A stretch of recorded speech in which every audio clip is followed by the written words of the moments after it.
Ekitambiro ky'emmisa kikutuusibwako Centenary Bank. Centenary Bank is regulated by the Bank of Uganda. Omulabi waffe omulungi eyeekumira ku BBS Telefina nnyongera okukubuuzaako nti ate wasuze otya. Weebale nnyo bali ddala okusigala ng'oli naffe n'okutuusa olunaku olwaleero. Ennaku z'omwezi ziri 25 omwezi ogwokutaano omwaka 2025 ke kalagaane akukutuusaako ekitambiro ky'emmisa naddala ggwe ali eyo nga tosobodde kutambula genda ku ekereziya, oli ku mirimu gyo, oli mu kkubo otambula lugendo luwanvu, oli waka olina ebyokwatagana nabyo, beera ku BBS Telefina. Mwabali ku masimu nga mutambulira ku mukutu namwe tubeebaza nti mwebale nnyo mwebalire ddala ate okwekumira ku BBS Telefina n'okutambula n'ekitambiro ky'emmisa. Ekitambiro ky'emmisa kino ngera bwe ntiza nkutegeeza bulijjo kikutuusibwako bannaffe aba Centenary Bank. Centenary Bank bakutegeeza nti bo weebali okutereka ensimbi zo ate n'osobola okutuukiriza ekirooto kyo eky'omu maaso. Ezimu ku nsonga lwaki wali agadde okusigala ng'okwatagana ne Centenary Bank kwe kuba nti Centenary Bank bw'oba otereka nayo ekusobozesa bulungi nnyo okukuwa ebbanja n'otuukiriza ebiruubirirwa byo mu budde obugere ate bo oluvannyuma n'obasasula mpola mpola ate ku magoba amatono ddala. Centenary Bank era bakutegeeza nti naddala mu kiseera kino nga olunaku olw'enkya abaana bagenda kutandika okusoma. Leka mwana muleka waka kumala wiiki 2 kubanga olunoonya nsimbi. Centenary Bank balina enteekateeka gye bayita eya school loan, basobola okukuwola ensimbi ezo naddala ku mwana ali mu kibiina ekyakamalirizo n'omuzzaayo n'atambula ne banne bulungi nnyo nga talina kyasubiddwa ate bo n'obasasula mpola mpola. N'enteekateeka endala nnyingi nnyo Centenary Bank zeyina. Wabula nga mu byonna bakutegeeza nti nga bw'otagana nabo weewale nnyo obufere bw'oku masimu, obufere bw'oku mutimbagano. Leka muntu kukubira ssimu ate nakutegeeza nti owangudde okuva mu Centenary Bank n'atandika okukubuuza ebikwata ku akaawunti yo ate nawe n'obiwaayo. Centenary Bank erina amatabi agasoba mu 8 okwetooloola eggwanga lyonna, kale osobola okubatuukirira muntu ku muntu oba waliwo emikutu gyabwe gimanyikiddwa egy'omutimbagano kw'olina okubafunira ate n'obabuuza ebikwata ku akaawunti yo, wabula si bo kukubira ssimu ne babaako ate byebakubuuza. Eyo enteekateeka ku bo nga Centenary Bank teriiwo. Mu kkoera erimu era tukutegeeza nti n'aba Shihan Standard Day and Boarding Primary School bano nno nga basangibwa wali Lubaga okumpi ne Lubiri SS bakutegeeza nti ate office nzigule ddala era batandise dde okwaniriza gw'olabira akadde kano bali mu kuwandiisa baana abagenda okutandika olunaku olw'enkya okusoma. Essomero erya Shihan Standard Day and Boarding Primary School Lubaga Bulwa Zone eriri okumpi ne Lubiri SS wano ku Wakaliga Road bw'obanga ova wano ku Masengere ku Bulange bakutegeeza nti beteefuteefu nnyo okukwatira ku mwana wo, okumugunjula, okumukyusa ate n'okumuteekateeka olw'obulamu bwe obw'omu maaso. Kale gwe omuzadde ali eyo ng'okyabuliddwa wawo otwala mwana wo oyinza okulowooza nti olina ne woolabye naye nga tesiwe watuufu. Shihan Standard Day and Boarding Primary School abasangibwa Lubaga Bulwa Zone ly'essomero oba olyawo gy'onyinza okugamba nti erigwanidde okubangula omwana wo era naawe omuzadde eyazaala omwana wo ng'oyagala kumuteekateekera bulamu bwe bwa mu maaso weekwate aba Shihan Standard Day and Boarding Primary School Lubaga Bulwa Zone beboka abasobola ate okulaba nga omwana wo bamugjamu ekyo oba bamuteekamu ekyo kyewali yagadde abeere mu bulamu obw'omu maaso okuviira ddala wansi. Jjukira nti akakyama amabeera ne bw'okagolola kamenyeka bumenyesi. Kale omwana muteeketeeke bulungi nnyo eno wansi olwo bw'anaatuuka waggulu abeere ng'ate atambula bulungi nnyo n'ensi nga bw'etambula. Tugenda mu kitambiro kya mmisa.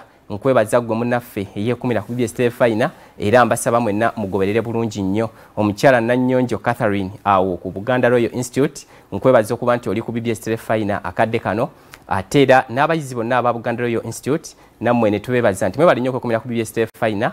Tutambule ate tufeeyo okulaba nti obubaka obutubulirirwa tubutwala nti bwa nsonga ate tubuteeka mu bikolwa byaffe.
kusaba Yesu ompe amanyi kusaba Kitange jangu ombere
nga tuli mu nsi ejjudde ebyokulabirako ebyenjawulo twagala ekisinga eri abaana baffe. Kazire Orange Tea Drink kyekisingira ddala. Kazire Orange Tea Drink akoleddwa mu birungo eby'obutonde okusitula obukuumi mu mibiri n'okwongera amaanyi mu baana baffe. Kazire Orange Tea Drink akolebwa mu micungwa, ennaanansi, carrots n'omubisi gw'amatooke. Kazire Orange Tea Drink bwe bukakafu eri amaka amasanyufu.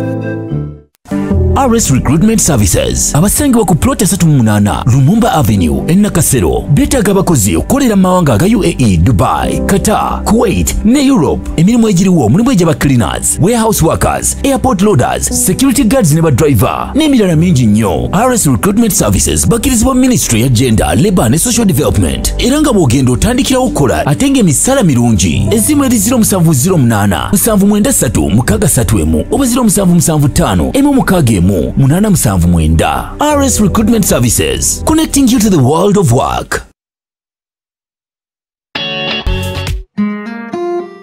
Rock Telco. Zino zenkyukakyuka mu mpeereza yaffe okutandika ne wiikendi eno. Programu y'obulimi n'obulunzi egenda kuweerezebwa buli Lwamukaaga ssaawa 2 ez'ekiro. Programu y'empaka z'olulimi Oluganda ey'ataamu ku tte egenda kulagibwa nga buli Lwa Sunday ssaawa 2 ez'ekiro, so nga ate olulaga olukwata ku myaka 12 egya Katikkiro Charles Peter Mayiga lugenda kulagibwa nga buli Lwa Sunday ssaawa 3:30 ez'ekiro. Programu eyayiga okola yegenda kulagibwa nga buli Lwamukaaga ku ssaawa 12 ez'olweggulo. Olwo ate programu eyalambula yakulagibwa buli Lwamukaaga ssaawa 1:30 ez'ekiro. Programu ey'obulamu mu bulemu egenda kuweerezebwa nga buli Lwamukaaga ku ssaawa 12:30 ez'akawungeezi. Olwo ate programu ey'enseekula egenda kulagibwa nga ku ssaawa 2:30 ez'ekiro buli Lwamukaaga, so nga ate ku Sunday programu ekiterega ejja kulagibwa nga ku ssaawa 11 ez'olweggulo. n'agafa embuga galagibwe ku ssaawa 1:30 ez'ekiro. Olwo bannaffe aba Seventh Day Adventist Church bazze n'empeereza ey'enjawulo egenda okulagibwa nga buli lunaku ku ssaawa 3 ez'ekiro. N'olwekyo sigala nga weekumidde ku Terefayina. Weekend eno ku BBS. Leka ntinetine ngende gye bakolamu mama kankulembere nsange gwe bampimako essaawa yeeno n'eddakiika yeeno obutikitikitikitikitikitiki nabwo bwebo twatesa lwaleero leero kiggwa leero. Njagala osambule nange olaba omukolo gwa Sylvia yafuna ebirungi bingi. Dadi yavaawo ne pichipichi, Yesiri yavaawo ne motoka empya tuku, yali motoka kyeyo. Oliko programu yewange era nga byonna ngenda bikutuusako. Munywegereko omutima omanyi gumbugujja ono omwana oli omwana bannange ngenda muwembejja n'abalwadde banazirika ndayirira mu kyagonja nkakasa siri kubaddolera njagala nkuteeke wali omutima we gukubira bettutu kuluna enkalama teewonye oluzika enduzudde mu ddungu ono mwana kasigiri kamanda mumpewo kwembuguma bugumira naye nange kyemmanyi ndi nkota y'amenvu tondeka.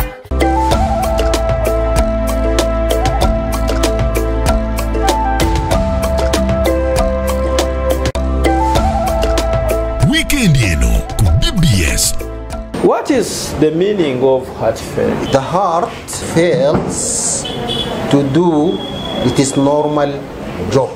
Omutima nga gukuba nnyo amameema owulira gakuba awulira nga atidde. Embeera eyo yonna ya bubonero. Puroguramu eno nga bwe yayigiriza ekereziya yasooka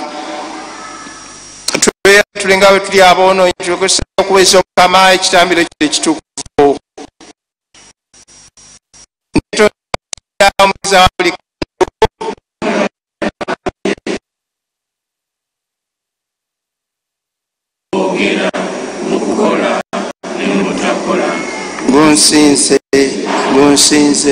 Gunsinze ddala kyenva negayirira Mariya omutuukirivu embeerera emirembe gyonna, bamalayika bonna n'abatuukirivu, nammwe baana bange okusabira eri Omukama Katonda waffe. Katonda omuyinza wa buli kantu atukwatula ekisa, atusonyiwe ebibi byaffe, ate atutuuse mu bulamu obutaggwaawo. Ayi Mukama tusaasire.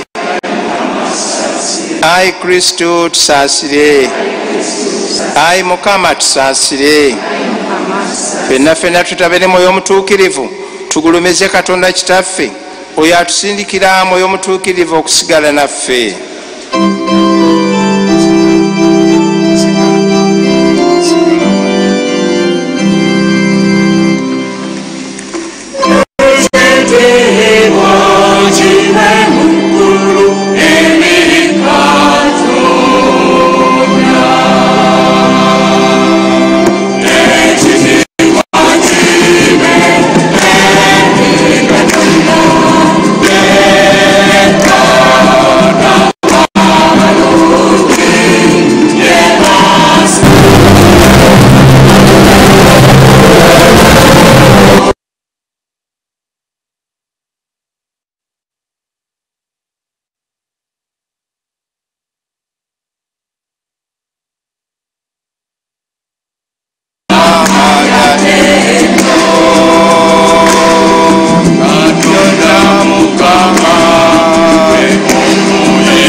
negayirire ayi Katonda omuyinza buli kantu ennaku zino ez'essanyu ez'okugulumiza Omukama azuukira ze tufundikira muli munda tusigale bulijjo nga tuzikuza kye twejjukanya mu kujjukira tukigoberere bulijjo mu bikolwa ekyo tukikusaba nga tuyita mu Mwana Yesu Kristo Mukama waffe oyo awangala n'alamulamu paati nga muri kino mwoyo omutuukirivu Katonda emirembe n'emirembe.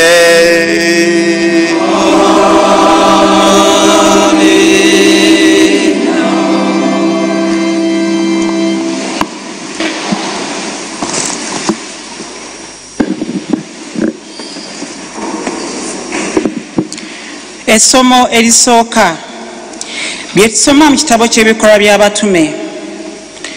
Mu budde buli wajjawo abamu nga bava mu Buyudaaya ne bayigiriza abooluganda nti bwe mutayirirwanga Musa bwe yalagira timuyinza kulokoka. Pawulo ne Banaba bwe babawakanya ennyo ne batesa Pawulo ne Banaba nabali ab'oku ludda olulala bambukeko e Yeruzaalemu eri abatume n'abasaserodooti boogere ku kigambo kino. Abatume n'abakulu mu kibiina ne basalawo kino okulonda mu bo abasajja babatume mu Antiokiya bagende ne Pawulo. Be bano Yuda ayitibwa Basabasi ne Siraasi abasajja abakulu mu booluganda ne babakwasa ebbaluwa eno nti abatume n'abakulu abooluganda tuwandiikidde abooluganda bannamawanga abali mu Antiokiya ne mu Siriya ne mu Sirisiya nga tubalamusa. Twawulira nga abamu mu ffe babeeraliikiriza olw'ebigambo bye boogera ne batabangula emyoyo gyammwe so nga tetubalagiranga. Bwe tukuŋŋaanye ne tulaba nga kirungi okulonda abasajja n'okuba abasindikira wamu ne bannaffe abaagalwa ennyo Banaba ne Pawulo, abasajja abawayo obulamu bwabwe okubeera erinnya lya Mukama waffe Yesu Kristo. Tubatumidde ne Yuda ne Siraasi abo be banababulira n'akamwa. Kuba mwoyo mutuukirivu kyasazeewo naffe kye tulabye nti siwali nsonga ebateesako buzito bulala wazira bino ebitalekeka. Mwesammule bye batambiridde balubaale n'omusaayi n'ensolo entuge era n'obwenzi. Ebyo mubyewala muba mukoze bulungi mweraba. Abooluganda ebyo Mukama yabyogera.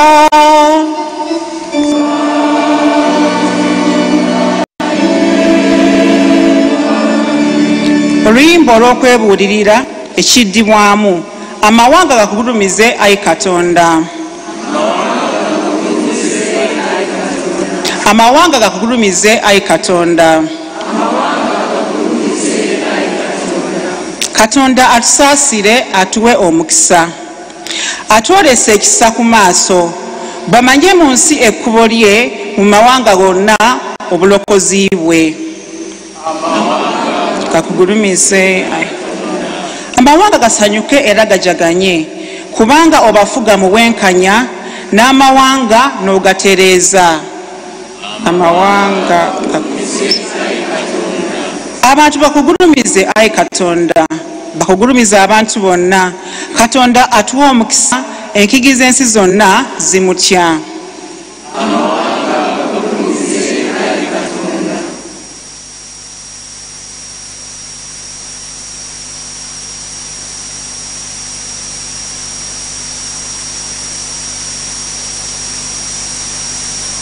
Essomo eryokubiri bye tusoma mu kitabo ky'okubikkulirwa. Malayika ng'alinga ansitudde yantwala ku lusozi olunene oluwanvu n'annengeza ekibuga ekitukuvu Yeruzaalemu nga kikka kiva mu ggulu ewa Katonda nga kirina okwakaayakana okwa Katonda. Ekitangala kyakyo bakiringa ekyejjinja ery'omuwendo lye bayita jaspido obanga ejjinja ettangaavu.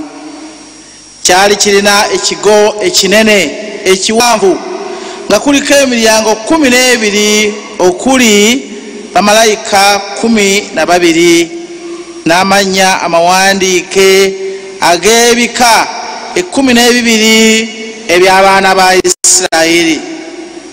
Ebuvanjuba ng'eriyo emiryango 3, n'emambuka emiryango 3, emaserengeta emiryango 3, ebugwanjuba emiryango 3. Ekigo ky'ekibuga nga kitudde ku mayinja 12 ag'omusingi, ku buli limu nga kuliko erinnya ly'omu ku batume 12 abaakaliga. Saalabamu kiggwa kubanga Omukama Katonda nannyini byonna kye kiggwa kyamu era n'akaliga. Tekyetaaga njuba, nandibadde omwezi okukyakiramu, kuba okutangalijja kwa Katonda kwe kukitangaaza, ate akaliga yetawaaza yamu. Abooluganda, ebyo Mukama yabyogera Katonda ebale.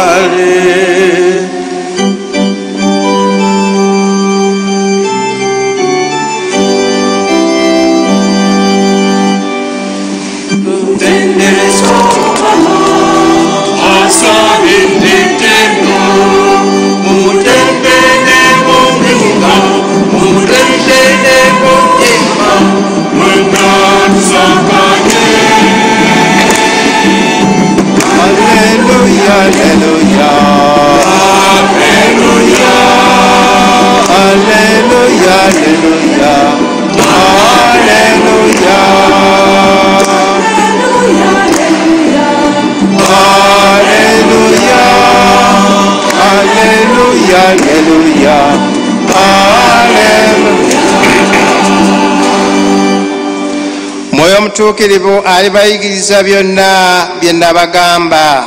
Omukama abeere nammwe. Ebigambo ebivanjiri ya Mukama waffe Yesu Kristo ebivudde mu Yowaana.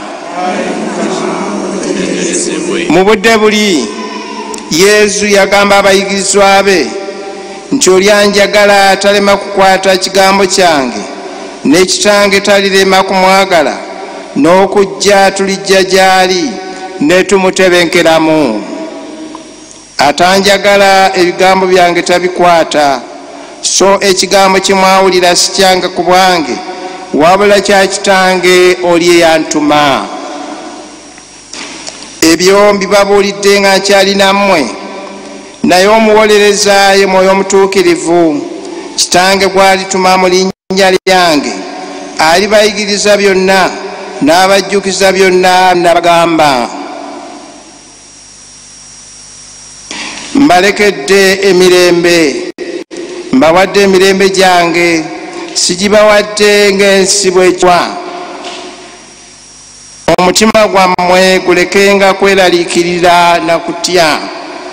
Muwulidde nga bwe mbagambye nti ŋŋenda ate nzira gye muli. Singa mubadde munjagala, kuwamma mwandisanyuse, kubanga ŋŋenda eri Kitange, anti Kitange yansinga obukulu. Kale n'ekyo kibagambe tikinnatuuka, bwe kirituuka mulyoke mukkirize. Ekigambo ky'Omukama.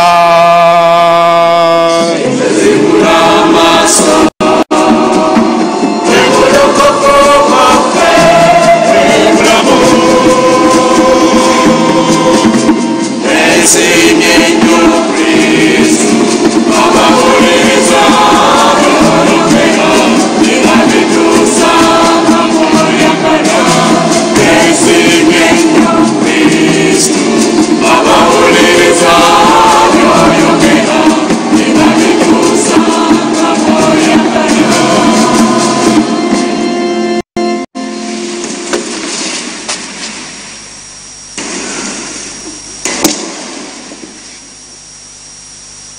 tuggulire mwoyo omutuukirivu emitima gyaffe atuyigirize ate atujjukize amazima gonna. Abooluganda abaagalwa, mbalamusiza nnyo mwenna ate ne mbaaniriza n'essanyu ku Sande ey'omukaaga budde obwa Pasika. Amasomo ga leero gatujjukiza ekigambo ekikulu ti Yesu Kristo yasalawo okusigala naffe ng'ayita mu mwoyo omutuukirivu. Mu Vanjiri tuwulidde Yesu Kristo ng'asibula abatume be. Bw'abadde abasibula mu bigambo bingi by'abagambye, abagambye nti ŋŋenda ate nzira gye muli. Abayigirizwa be balabise nga beeraliikiridde ate nga batidde nnyo nga tebamanyi kiddako, nga balaba omuntu gwe babadde beekutteko gwe batambudde naye akabanga, abadde nabo abalaga ekkubo, abalaga buli kimu, ate ali mu kwogera bigambo nti ŋŋenda ate nzira. Ebintu bino nga tebabitegeera bulungi, ne beeraliikirira nnyo ate era ne batya nnyo. Naye Yesu Kristo n'agenda mu maaso yigiriza nti musigale mu mukwano gwange, era bwe munaakwata ebigambo byange mujja kusigala nga mbaagala, nga nze bwe nkwata ebya Kitange n'asigala nga njagala, ate era tujja kujja tubabeeremu. Era n'agamba nti nja kubasindikira omukubagiza nga ye mwoyo omutuukirivu, alibayigiriza era alibajjukiza era alibakulembera mu byonna, ne mumanya ekituufu mu buli kiseera. Kino abooluganda kirabise bulungi nnyo mu ssomo erisooka.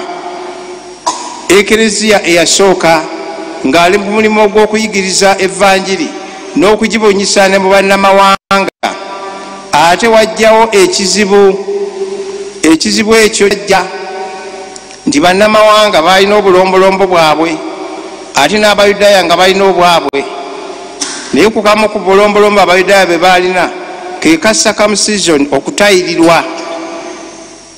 Kati abamu ku Bayudaaya ne baga nti bannamawanga bali abakkiriza Kristo, okusaanira okufuuka abakristo abajjuvu tuteekwa okubatayirira, they must be circumcised.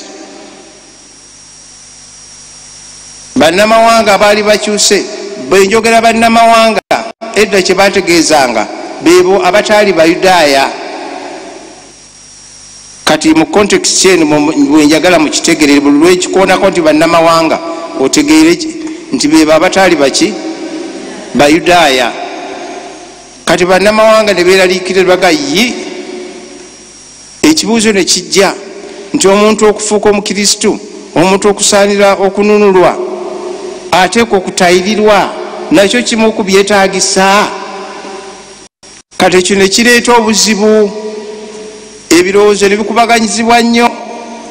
Pawulo ne Barnabas ne baga nti abange, ensonga zino nkulu nnyo, katwambukeko e Yerusaalemu. Ne bambuka e Yerusaalemu mu bakulu, nga bamu n'abeereyo mu kigo ne mubaawo ebitanuga nti katwambukeko e Lubaga tugende ewa Ssaabasumba tubuuze ensonga eno. Oba Ssaabasumba bw'alaba nti ensonga zino leka tugendeko e Roma tubuuze. Olaba enkola ya Kereziya yava dda nga nuŋŋamu. Ne bajja e Yerusaalemu ne batuuza Tabamiruka, First Jerusalem Council yatuula wakati w'omwaka gwa 49 n'ogwa5. Ne bakubaganya ebirowoozo. Ekyavaamu kye kino mukiwulidde. Ekyavaamu kye kino, nsoma wano nno nga bwe bawandiikira bali ebbaluwa. Siwali nsonga agambye nti tubatumbidde Yuda ne Siraasi abo be banaababuulira n'akamwa ebisaliddwawo. Jjukira okusalawo bino baamala kwegayirira ne bakoola mwoyo omutuukirivu.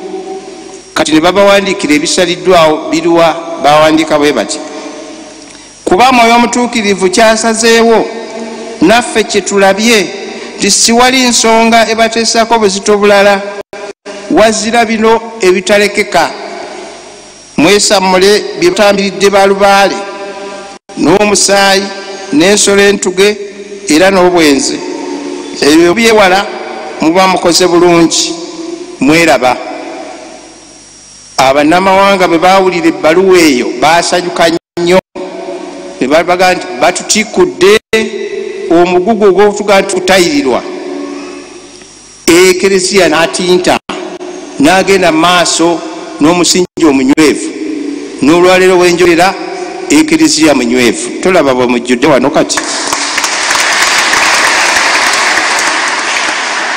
mwoyo omutuukirivu yava dda nga alungama ekereziya abooluganda kino kiki kye kituyigiriza kituyigiriza ebintu ebiwerako ekisooka okutya n'okweraliikirira bikyali bingi omuntu aba nebimweraliikiriza n'atya kino n'atya kiri amakojja gasanga galimu ebigeraliikiriza communities zaffe zirina ebizeeraliikiriza ekereziya erina ebigyeraliikiriza eggwanga lyaffe lirina ebiryeraliikiriza abatufuga balina ebibeeraliikiriza palamenti yaffe erina ebigyeraliikiriza ensi yonna erina ebigyeraliikiriza naye wakati mu bitweraliikiriza bino batugamba nti tugule emitima gyaffe tukoowole mwoyo omutuukirivu ng'abali bwe baakola twegayirire tusabe mwoyo omutuukirivu ajja kujja okutuluŋŋamya nga bwe yaluŋŋamya ekereziya eyasooka okutya kujja kuggwaawo n'okweraliikirira awo nno kino tukitegeere nti ng'omuntu bulijjo nga tunaba kusalawo weetaaga nnyo okwegayirira mwoyo omutuukirivu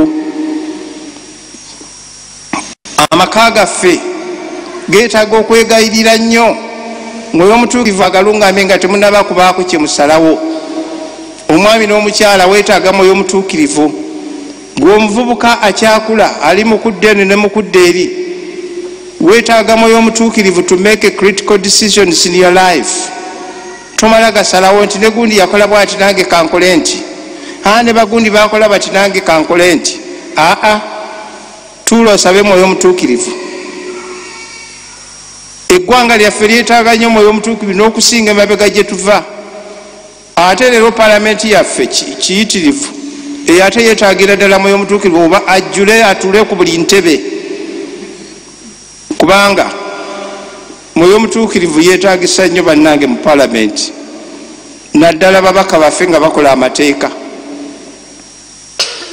mwoyo omutuukirivu bamuwulirize abalungamye bakola amateeka aganayamba eggwanga lino okutebenkera emirembe ejja namaddala ate nga abantu bonna balina emirembe saabamu ekereziya yeetaaga mwoyo omutuukirivu lwadde ate abamu mukisussa basanga wano mukola kansolingi mugolera emikono ani yakuwa obuyinza abamu muyitiriza mwefula abasaseredooti tebakuwanga buyinza nti oli omugolerako emikono n'omusiiga n'omuzigo omusiiga omuzigo kyogwo ebyo mulekerawo bikola wano mu lutikko bannange mu ekereziya omuzigo omutukuvu gubeera na musaseredooti gwe bw'oyitayita n'omuzigo ogwo n'ogula omuzigo ogwo gwonna nti guguno bagutukuza mujje mu enamba siige nedda owaba eddoboozi lya mwoyo omutuukirivu olivuddeko bw'okola bibyo tuwulize eddoboozi lya mwoyo omutuukirivu tumusabe kubanga yasigala naffe mu wukalisitiya wetufuna wukalisitiya mwoyo omutuukirivu ng'ajja tusoma wano nti tukwegayidde ebirabo bino biyiweeko mwoyo wo bifuke ebitukuvu ogenda okusembera mwoyo omutuukirivu yazze dda bwe tubatiza mwoyo omutuukirivu ajja konfirimansiyo ogenda okwejjusa omutuukirivu ayikaawe simumanyi na muwendo mwoyo omutuukirivu yasigala mu ekereziya masakalamento ekigambo kya katonda bwe kitusomera mwoyo omutuukirivu aba ayogera bwe tukuŋŋaana okwegayirira ng'ekibiina ekimu mwoyo omutuukirivu abeerawo. Awo nno Katonda agaatuwerekera nga bwe yawerekeranga bali. Ekyokubiri, abooluganda, tubeere abaleesi b'emirembe. Abatume bwe baamanya nti bannamawanga balina ekizibu ky'okutayirirwa okulyoka okuyingira mu Bukristo, tebabakaka, tebabateekamu muguwa nti mwanguwe kuba mwagala okufuuka Abakristo oba mwagala okubeera saved, mwanguwe mangu eno tubatayirire. Baabasaamu ekitiibwa ne bagamba katugende tubuuze abakulu, ne beegayirira ne bawuliziganya. There was listening to each other, there was dialogue, ne boogeraganya, there was mutual understanding. Ne bategeera embeera z'abali, buli omu n'ategeera embeera za munne, ne bamanya nti buli muntu alina ekimwawula ku munne. Ate bwe tubaako n'ebitwawula tekitufuula balabe. Bali baali bannamawanga nga bano Bayudaaya. Obukristu tebusosola. Bannange, eggwanga lye tulimu tuyige okwogereziganya, kyetaagisa nnyo. Tuyige okuwuliziganya, tuyige okussaamu bannaffe ekitiibwa, tulekeraawo okutyoboola eddembe ly'abalala, tuyige okuwuliziganya. Let us respect each other. Let us be understanding. Let us be bridge builders. Tuleme kukuma muliro mu njawukana, naye tuzimbe, tubeere emikutu egireeta eddembe n'okwagala. Mwoyo Omutuukirivu kyatwagaza abooluganda. Twesabire mu kitambiro kino nga tuyita Munyaffe Bikira Maria eyajjira Mwoyo Omutuukirivu, ensi n'agireetera ebirungi ebitayogerekeka omuli n'omwana we Yesu Kristo. Naffe Bikira Maria n'abajuzi ba Uganda batusabire tuggule emitima gyaffe, tuwulirize eddoboozi lya Mwoyo Omutuukirivu, tukkirize okulungamizibwa kwa Mwoyo Omutuukirivu, tukkirize Mwoyo Omutuukirivu by'atuyigiriza, ate tukkirize n'okulungamizibwa mu Omutuukirivu. Bwe tunaakola tutusina kubuusaboosa, ekeziya waffe ajja kusigala nga munywevu nnyo, ate agende mu maaso. Otuwe n'okutegeera,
nzikiriza Katonda omu eyakola eggulu n'ensi na bino ebirabika n'ebitalabika. Nzikiriza n'Omukama omu Yesu Kristo, omwana omwate wa Katonda, paatiri gwazaalanga n'emirembe gyonna teginnabaawo. Katonda ava mu Katonda, ekitangaala ekiva mu kitangaala. Katonda ddala ava mu Katonda ddala, yazaalibwa buzaalibwa tiyatondebwa. Yere paatiri ku bwa Katonda abiba mu ddala, byonna mwe byakolerwa. Oyo olw'okubeera ffe abantu, olw'okutulokola, yava mu ggulu n'akka, n'afuna omulimu alyobuleerevu ku bwa Mwoyo Omutuukirivu, n'afuuka omuntu. Era olw'okubeera ffe yakomererwa ne ku musaalaba, n'abonaabona ku mirembe gya Ponsiyo Piraato, n'azuukira ku lw'essatu nga bwe gyali mu biwandiiko, n'alinnya mu ggulu, atudde ku bwaggi bwa paatiri, alidda ogwokubiri n'ekitiibwa okulamula abalamu n'abafu. Obwakabaka bwe tibuliggwaawo.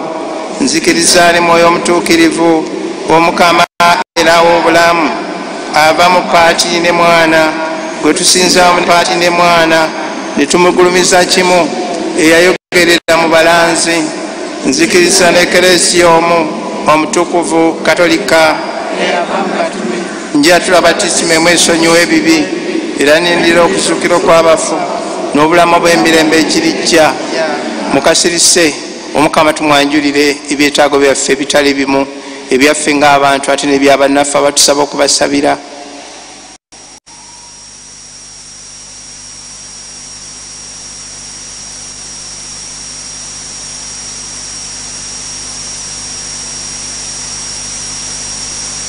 Esala zaffe tuzikwase nnyaffe Bikira Mariya n'abajulizi batusabire naffe mwoyo omutuukirivu atulungame nga bwe yabalungamya.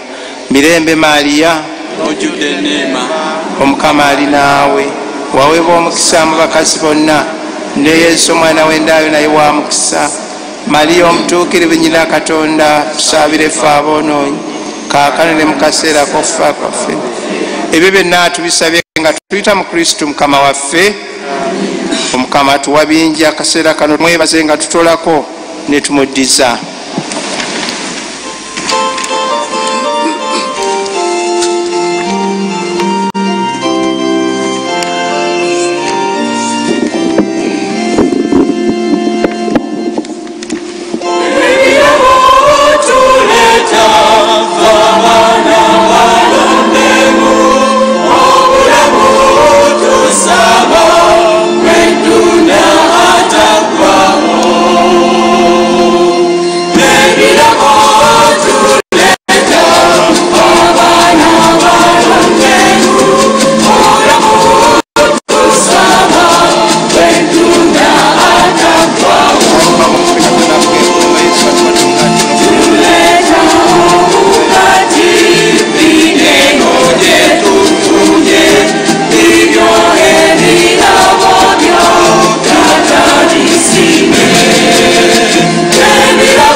Abooluganda mwegayirire Katonda paati omuyinza buli kantu asima ekitambiro nze nammwe kye tumuweereza.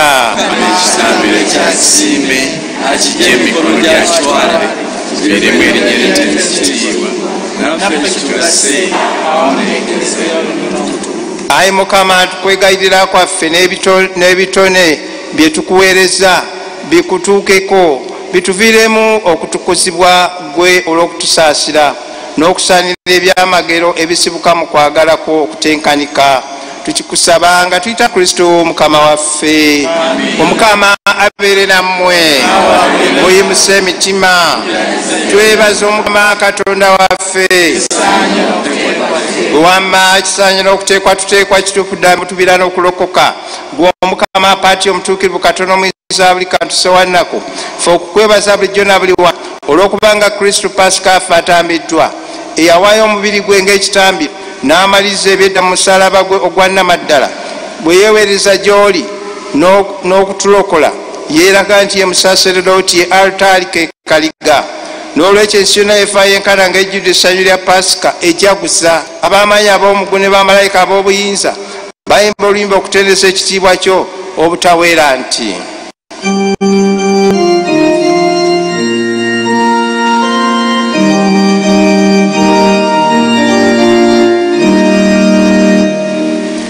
Sanctus, Sanctus, Sanctus, Dominus Deus Sabaoth,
Ayi Mukama oli mutuukirivu gw'ensula y'obutuukirivu bwonna tukwegayiridde ebirabo bino biweeko mwoyo wo bifuuke bitukuvu tufune omubiri n'omusaayi gwa Mukama waffe Yesu Kristo eyali agenda okwebwayo mu kubonaabona kweyesiimidde n'akwata omugaati ne yeebaza n'agumenyamu n'awa abayigirizwa be n'abagamba nti mutoole mulye ku kino mwenna anti omubiri gwange ogunaaweebwayo okubeera mmwe.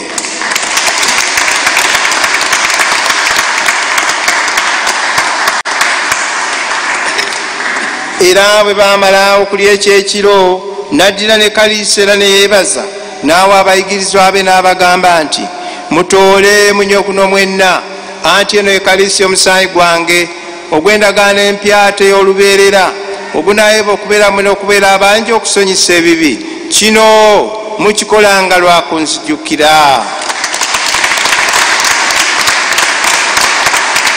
Ekyamagero ekyokukkiriza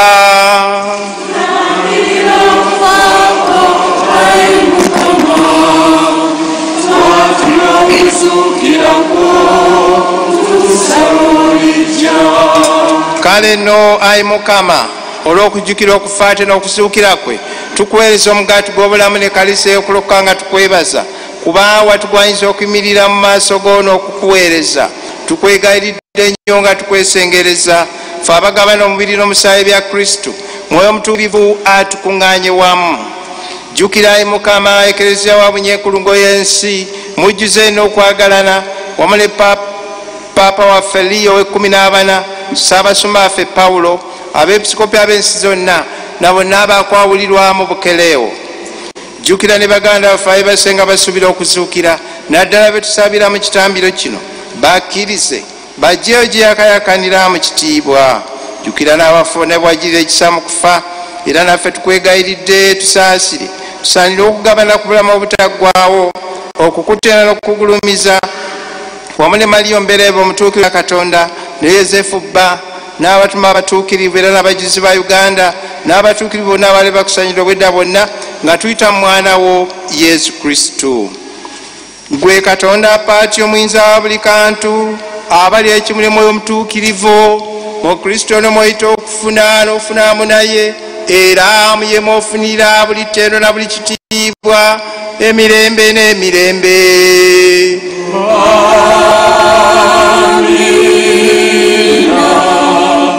Twegayirire mu ssaala n'Omukama atuyambe bulijjo tuggule emitima gyaffe tuwulirize bulungi ate tugoberere mwoyo omutuukirivu byatuyigiriza ne byatulambika mu Kitaffe ali mu ggulu.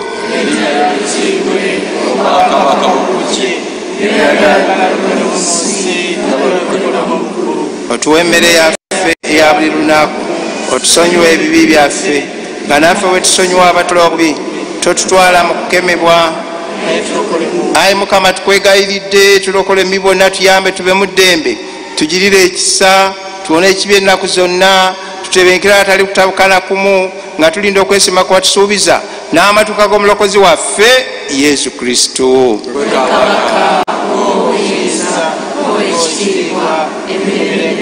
Ayi Mukama Yesu Kristo, gwe yagamba abatume bo nti mbalekedde emirembe, mbawadde emirembe gyange, totunuulira bibi byaffe, naye amaaso go gaze kukkiriza kwekereziyawo.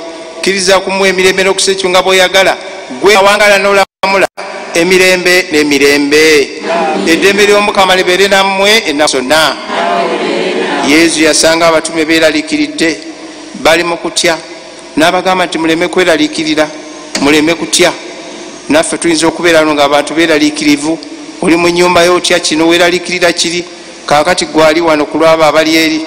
Kyukira munno, ekisooka sooka omuwe ka simayiro, ekyokubiri omugambe nti leka kweraliikirira, leka kutya, mwoyo omutuukirivu waali, mugambe ebigambo ebyo nga otaddeko n'akaseko nno. Mwoyo omutuukirivu aleeta ssanyu. Akaliga ka Katonda ajjawo ebibi by'ensi tusaasire. Akaliga ka Katonda ajjawo ebibi by'ensi tusaasire. Akaliga ka Katonda ajjawo ebibi by'ensi tuwe emirembe.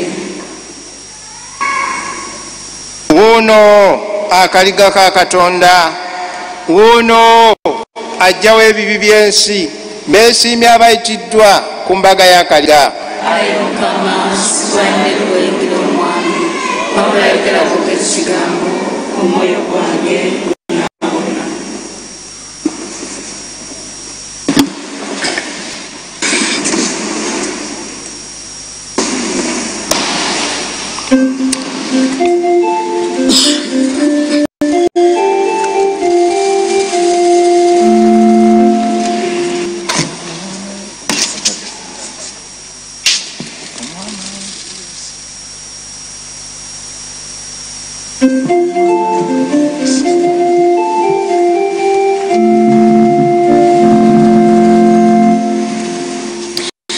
Emmere y'eggulu etuuse katusanyuza akaseera ke yagituwa Saabalangira omwana w'engoma esinga. Emmere y'eggulu etuuse katukukuza akaseera ke yagituwa Saabalangira omwana w'engoma esinga. Mulaba emubiri gwoyo Saabalangira ye yakutuwa Saabalangira omwana w'engoma esinga. Emmere y'eggulu etuuse katukukuza akaseera ke yagituwa Saabalangira omwana w'engoma esinga.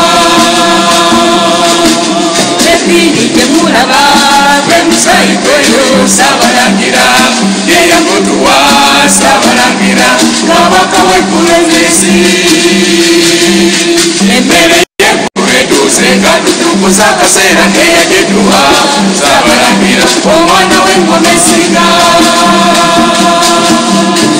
kati gwe mulaba Ebiri gweyo Saabalangira ye yakutuwa Saabalangira omwana w'engoma esinga. Emmere y'eggulu etuuse katukukuza akaseera ke yagituwa Saabalangira omwana w'engoma esinga. Ebiri gye mulaba gwe musaayi gwoyo Saabalangira ye yakutuwa Saabalangira kabaka w'eggulu n'ensi. Emmere y'eggulu etuuse katukukuza akaseera ke yagituwa Saabalangira omwana w'engoma esinga. Emmere y'eggulu etuuse katukukuza akaseera ke yagituwa Saabalangira omwana w'engoma esinga.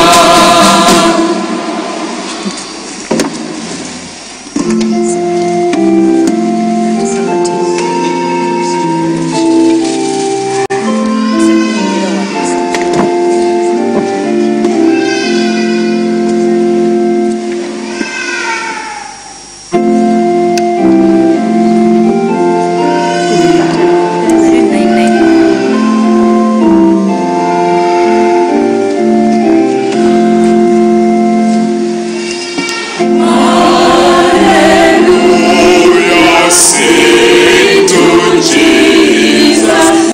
Jesus greater is the Lord. Hallelujah,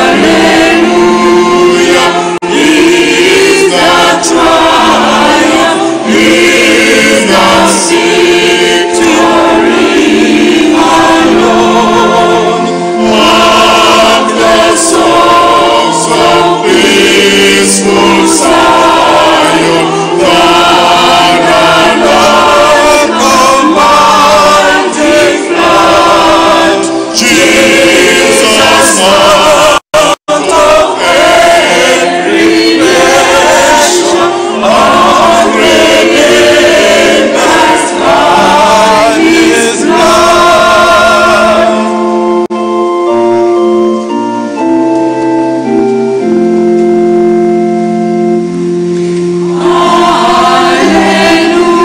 Hallelujah, not as orphans are we left in sorrow now. Hallelujah, is Jesus great release, salvation's arm.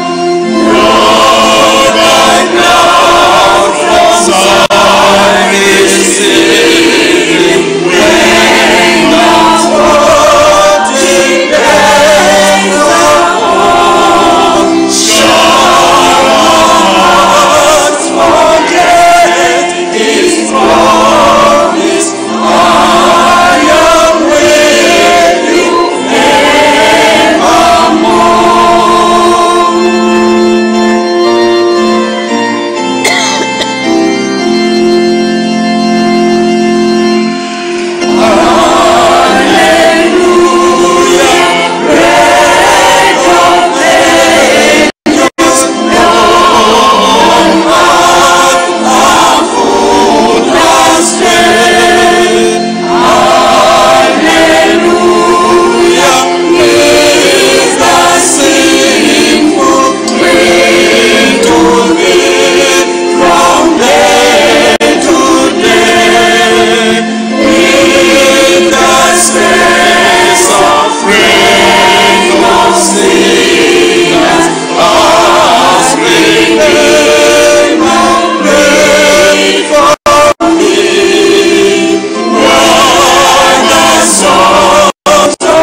twebaza Omukama. Ayi Katonda mwenza buli kantu ataggwaawo, gwatutegekera obulamu obutaggwaawo olw'amazukira ga Kristo. Tukwegayiridde yongeramu ffe ebibala ebiva mu kyamagero kya Pasika n'emitima gyaffe giyeememu amaanyi agava mu mmere ey'omu ggulu. Tukikusaba nga tuta mu Kristo Mukama waffe. Amina. Basina bakubawa mukisa, njagala kwebaza bannaffe aba BBC okuweza ekitamiro kya mmisa kino butereevu. Mwebale nnyo, mwebalire ddala. Ate ne kwaya yaffe ya St. Cecilia olwaleero eyambadde yunifoomu zonna z'erina eweddeyo kati. Tetuga nti bambadde yunifoomu zonna ze balina. Ate twandize brother waffe ono mutabani waffe brother Alex Kalyango Imira wali bakulabe, omwana ono akulidde mu bakateyambe Nalukolongo, kati yafuuse bulaza mu kibiina ky'aba Brothers of Christian Instructions. Yakubye ebiragaano bye bisoose abavubuka. Ekyokulabirako kiikyo. Akasembayo tugenda kubatiza abaana wano ku Sande ejjangalo, abaana bonna abatali babatize okuva ku myaka 5 okukka wansi. Mbeegayiridde mubaleete, mujje mbawandiise tubasomese. Tujja kubawa mudaali gwa bwerere, tujja kubawa musubaawa gwa bwerere, tujja kubawa ekyambalo ekyeru, free everything. So abaana baffe bonna kasitola nga lwakaana akatali kabatize, leeta abatizisi muzadde waako n'omuzadde w'abatisimu, ekereziya akola omulimu. Tutandise ebikujjuko ebyemyaka 10 egy'okutukuzibwa kwa kereziya eno. Awo no mbasaba abaana bonna ate mmwe abatali ba parish eno baba mujje n'ebbaluwa y'abakulu b'ebifo byammwe ate abaana bammwe tubabatize. Omukama abeere nammwe. Omukisa gwa Katonda omuyinza wa buli kantu Paatiri ne Mwana ne Mwoyo Omutuukirivu gubakkeko ate gusigale nammwe ennaku zonna. Emisa ewedde mugende mirembe. Basaba tutuuleko katono tulize obulango buno busigaddeyo.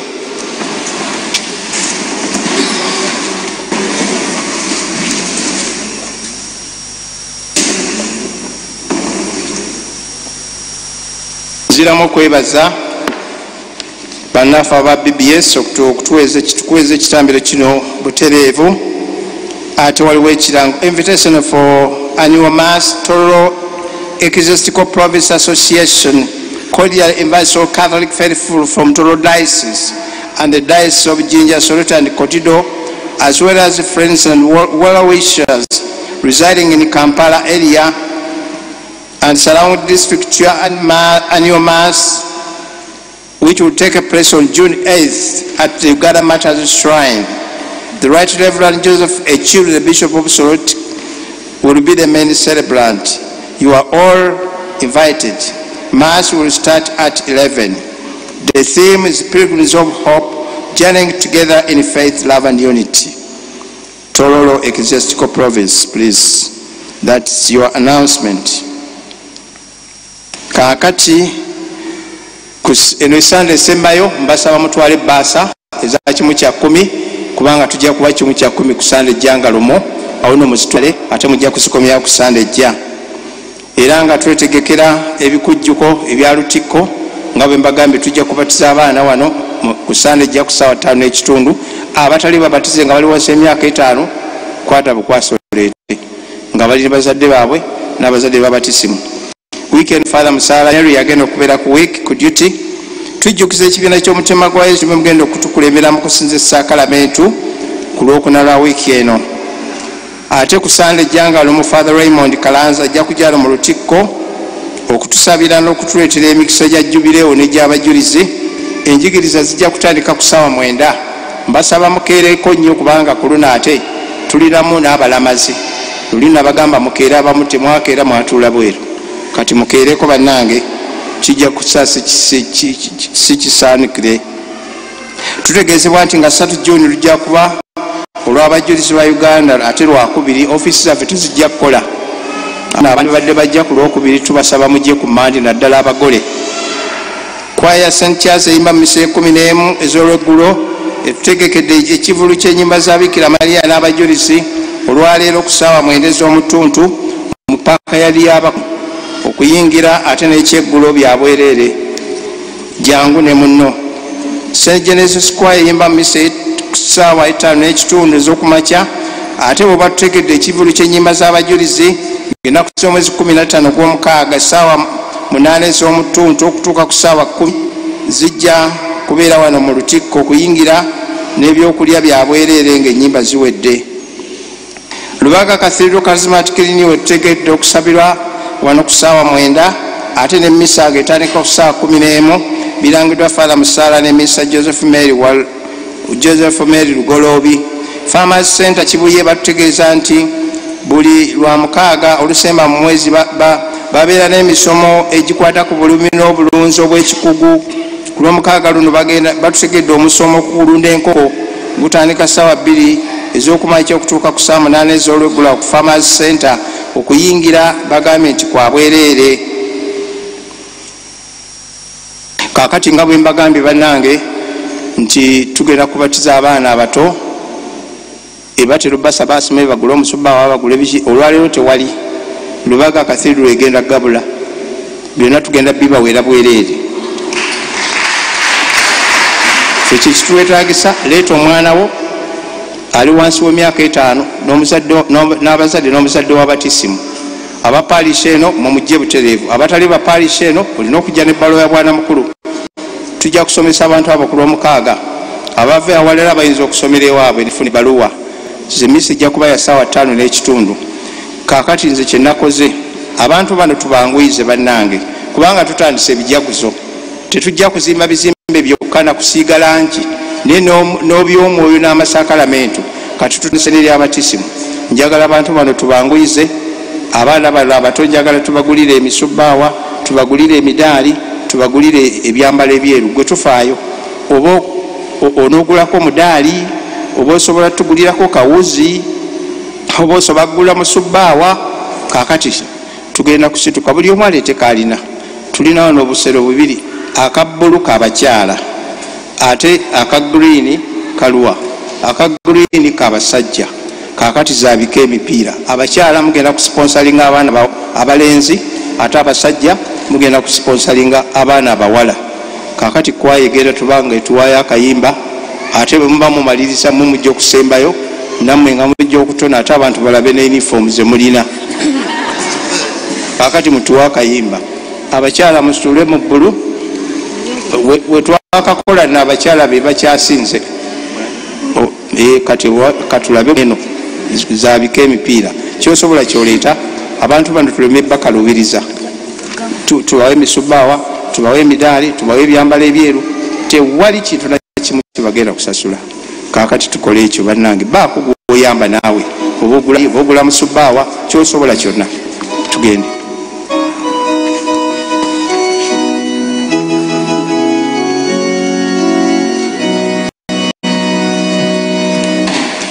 Ojja kubugaga mukama wange gweno nogagawaza ebyo byempite byange byonna bino kikiriza nanza kutola kwebyo byompadde bikumpizenga kikiriza nanza kutola kwebyo byompadde gagawaza ebirabo byendese bibino nga biva mu kutegana kwange, okunama kwange nebyenjoliriba byatendo ebyennaku n'ebyesanyu taata bikudisa byonna, obunafu bwange nebinema byebirabo byendese.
Ekitambiro ky'emmisa kikutuusibwako Centenary Bank